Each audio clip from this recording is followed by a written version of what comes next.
I always wondered, especially from a media perspective, we know how our business model is set up. Uh-huh. A large part of that is obviously advertisement to our audience. Right. But the idea is that for musicians, I want you to break it down, especially from a soca artist perspective. Even though I know that you do a variety of different music, Uh-huh.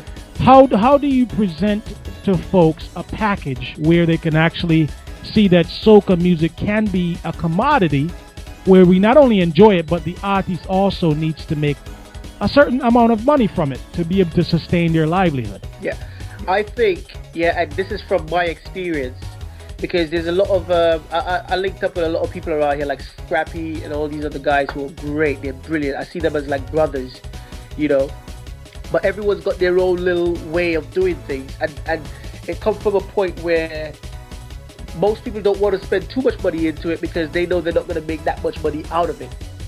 Yeah. However, I took a different route to that.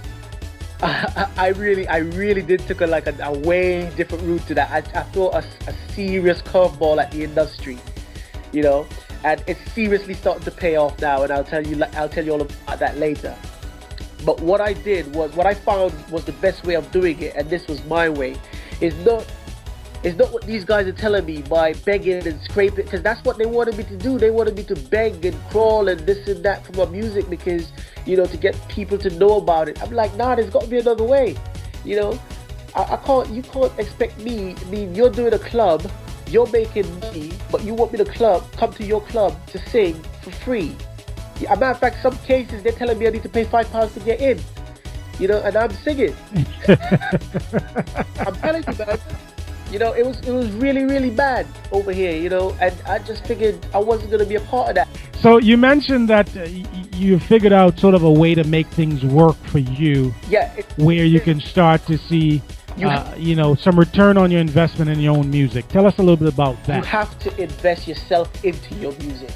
Don't think by recording a track, throwing it up in the market, or okay, you got your Roto Fox and you got your all these different blast out, companies that's gonna blast out for you and whatnot. You got all this stuff, and you could take it to the streets yourself and promote and all this different type of stuff. Like my boy Scrappy used to put flyers inside of the newspaper. When he see that pile up and stuff, he used to put flyers in there. And as soon as you open the newspaper, boom, you see a flyer of Scrappy with his track. All that's quite good, but if you don't invest into your music, into what the industry is doing, which is like pluggers, PR, all these sort of things, the people that actually needs to know about your music won't know. That's right. And we're looking to cater to, we're looking to cater to the Caribbean market because we're doing Caribbean music, but I guarantee you, the British love the Caribbean music as well. Americans love it as well, same way. But we're not looking at how to cater to them. We're just looking at how to cater to the one or two that's gonna go out to the Flags Festival and this festival and that party. That's what we're looking at. We're not looking at the market that's online. The people that they might not come to a Flags Festival or a Flag show, but they like your music. So guess what? They're gonna go on iTunes and they're gonna buy it. Mm-hmm. You see what I'm saying? Definitely. But they definitely go to the other clubs. So how do you get there? So my thing was finding other DJs that play at clubs, different clubs to the soca scene clubs. Get it to remix, do a remix on your track for you, and play it in the clubs that they play. So that will bring those people over to your side, because if they like that version, they're gonna then want to hear the original version, which is the soca version.